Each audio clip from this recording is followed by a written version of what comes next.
Hello guys, അപ്പം നമ്മൾ ഇന്നൊരു നാരങ്ങ അച്ചാർ റെസിപ്പി ആയിട്ടാണ് വന്നിരിക്കുന്നത്. മമ്മി സ്പെഷ്യൽ നാരങ്ങ അച്ചാർ. അതിനായി നമ്മുടെ നാരങ്ങ എല്ലാം കഴുകി ഇതുപോലെ ടിഷ്യൂ ഉപയോഗിച്ചോ അല്ലെങ്കിൽ നമ്മുടെ വീട്ടിലുള്ള ഏതെങ്കിലും തുണി കഷ്ണം ഉപയോഗിച്ചോ ഇതുപോലെ നന്നായിട്ട് തുടച്ചെടുക്കണം.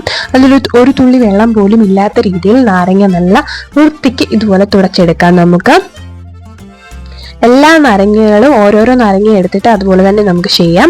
അതിനുശേഷം നാരങ്ങയെ നമുക്ക് ചെറിയ ചെറിയ കഷ്ണങ്ങളാക്കി മുറിക്കാം. ഒരു നാരങ്ങയെ തന്നെ ഒരു 5-6-7 കഷ്ണങ്ങളാക്കി നമുക്ക് മുറിക്കാം. അത് ഓരോരുത്തരുടെ ഇഷ്ടം പോലെ വലിപ്പം കൂട്ടിയോ വലിപ്പം കുറച്ചോ എങ്ങനെ വേണമെങ്കിലും നമുക്ക് മുറിക്കാവുന്നതാണ്. അപ്പം നമ്മൾ ഇതുപോലെ ചെറിയ ചെറിയ കഷ്ണങ്ങളാക്കിയാണ് മുറിക്കാറ്.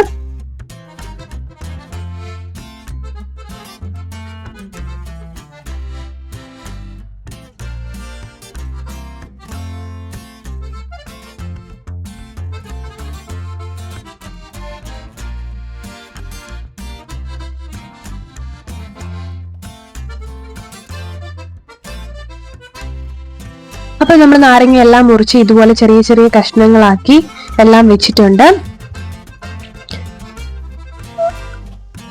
അതിനുശേഷം നമ്മള് വെളുത്തുള്ളി, കറിവേപ്പില, ഇഞ്ചി ഇതെല്ലാം ചെറിയ ചെറിയ കുഞ്ഞു കഷ്ണങ്ങളാക്കി മുറിച്ചെടുത്ത് വെച്ചിട്ടുണ്ട്.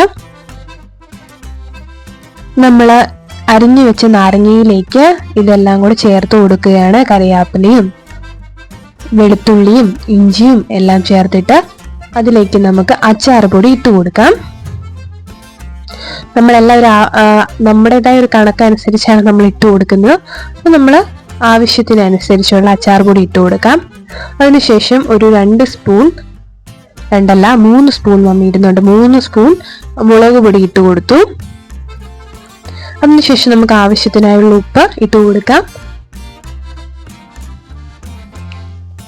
ഒരു 4 സ്പൂൺ ഉപ്പ് കൂടി ഇട്ട് കൊടുത്തിട്ടുണ്ട്. അതിനുശേഷം ഇതെല്ലാം കൂടെ നമുക്ക് മിക്സ് ചെയ്യാം. നന്നായിട്ടൊരു സ്പൂൺ ഉപയോഗിച്ച് നമുക്ക് ഇളക്കി കൊടുക്കാം.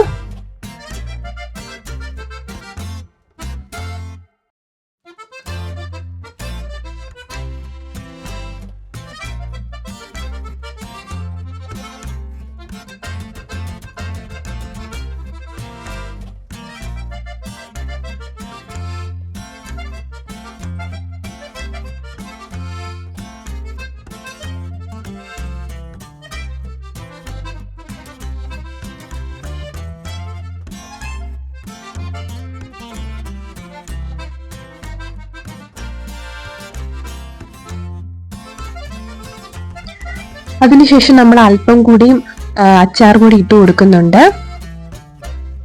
കുറച്ചുകൂടെ ആവശ്യത്തിനുള്ള അച്ചാർ പൊടിയും കൂടി ഇട്ട് കൊടുത്തതിന് വീണ്ടും നമ്മൾ അതിനുശേഷം അത് ഒന്നും കൂടെ ഇളക്കി കൊടുക്കുകയാണ്. അതിനുശേഷം നമ്മൾ ഇച്ചിരി കൂടി ഉപ്പും കൂടെ അല്പം കൂടി 2 സ്പൂൺ ഉപ്പും കൂടി ഇട്ട് കൊടുത്തു. വീണ്ടും അതും കൂടെ നമ്മൾ ഒന്നും കൂടെ മിക്സ് ആക്കി കൊടുക്കുകയാണ്. അതെല്ലാം കൂടെ സ്പൂൺ ഉപയോഗിച്ച് തന്നെ നമ്മളൊന്ന് സെറ്റാക്കി വൃത്തിക്ക് ഒന്ന് പ്രസ് ചെയ്ത് വെച്ചിട്ടുണ്ട്. അതിനുശേഷം നമ്മൾ 2 വാഴയില എടുത്തുകൊണ്ട് വന്നിട്ടുണ്ട്. 2 വാഴയില കഷ്ണങ്ങള്. ആ 2 വാഴയില കഷ്ണങ്ങൾ നമ്മൾ ഗ്യാസ് സ്റ്റൗവിൽ വെച്ചിട്ട് മറിച്ചും തിരിച്ചും ഇട്ട് വാട്ടിയെടുക്കുകയാണ്.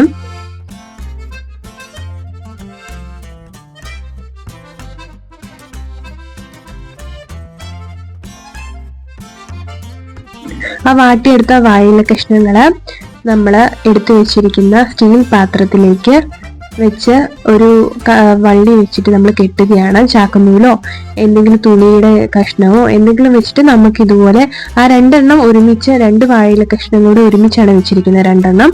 അപ്പൊ അത് നമ്മൾ ഒരുമിച്ച് വെച്ചിട്ട് ഇതുപോലെ നമ്മൾ കെട്ടിക്കൊടുക്കുകയാണ്. നല്ല മുറുക്കി കെട്ടിക്കൊടുക്കണം. അപ്പൊ നമ്മൾ നല്ല ബലത്തിൽ മുറുക്കി കെട്ടിക്കൊടുക്കുകയാണ്. സ്റ്റീൽ പാത്രത്തിൽ തന്നെ വേണം നമ്മൾ നാരങ്ങാച്ചാറ് ഇതുപോലെ വെക്കാൻ വേണ്ടി. ഇപ്പം സ്റ്റീൽ ചരുവത്തിലാണ് നമ്മൾ ഈ നാരങ്ങയെല്ലാം വെച്ചിരിക്കുന്നത്. അതിനുശേഷം നമ്മുടെ അറ്റത്തുള്ള വാഴയിലയുടെ ആവശ്യമില്ലാത്ത കഷ്ണങ്ങളൊക്കെ നമ്മൾ മുറിച്ച് മാറ്റുകയാണ്.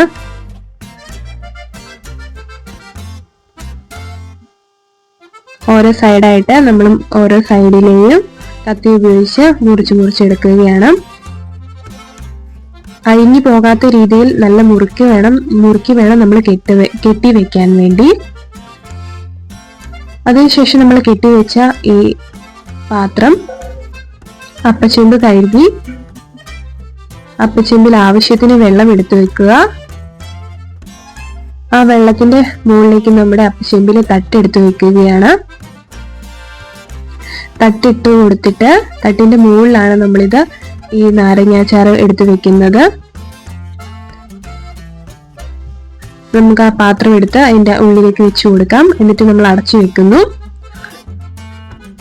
അതിനുശേഷം നമ്മൾ അടുപ്പിലാണ് വെക്കുന്നത്. ഗ്യാസിൽ വേണേലും വെക്കാം, അടുപ്പിൽ വേണേലും വെക്കാം. നമ്മൾ അടുപ്പിലാണ് എപ്പോഴും വെക്കാറ്. ഒരു അരമണിക്കൂർ, ഗ്യാസിലാണ് അരമണിക്കൂർ വേണം, ഇതിലാണ് ഒരു 3/4 മണിക്കൂർ ഒക്കെ ആകുമ്പോഴത്തേക്കും, 1 മണിക്കൂറൊക്കെ ആകുമ്പോഴത്തേക്കും നമ്മുടെ നാരങ്ങാച്ചാറ് വെന്ത് വരും. നമുക്ക് എന്തെങ്കിലും സ്പൂണോ എന്തെങ്കിലും ഉപയോഗിച്ച്, അത്യാവശ്യം ബലമുള്ള എന്തെങ്കിലും സാധനം വേണേ ഉപയോഗിച്ച് നമുക്കത് പുറത്തേക്ക് എടുക്കാം. അതിനുശേഷം നമ്മുടെ നമ്മൾ കെട്ടി വെച്ചിരിക്കുന്ന കെട്ടിന്റെ അവിടെ നമുക്ക് പതുക്കെ അഴിക്കാം.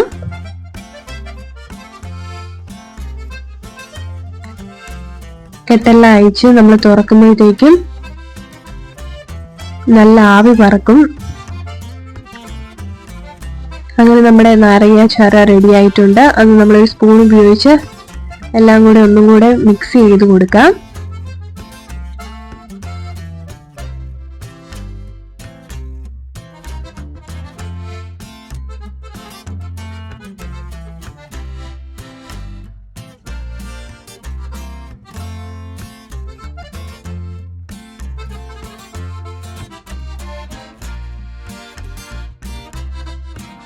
നാരങ്ങാച്ചാറ് തണുത്ത് കഴിയുമ്പോഴത്തേക്കും നമുക്ക് അതിലേക്ക് 2 സ്പൂൺ വിനാഗിരി ഒഴിച്ചു കൊടുക്കാം. അത് ഓരോരുത്തരുടെ ഇഷ്ടം പോലെ, വേണമെങ്കിൽ ചേർക്കാം അല്ലെങ്കിൽ ചേർക്കണ്ട.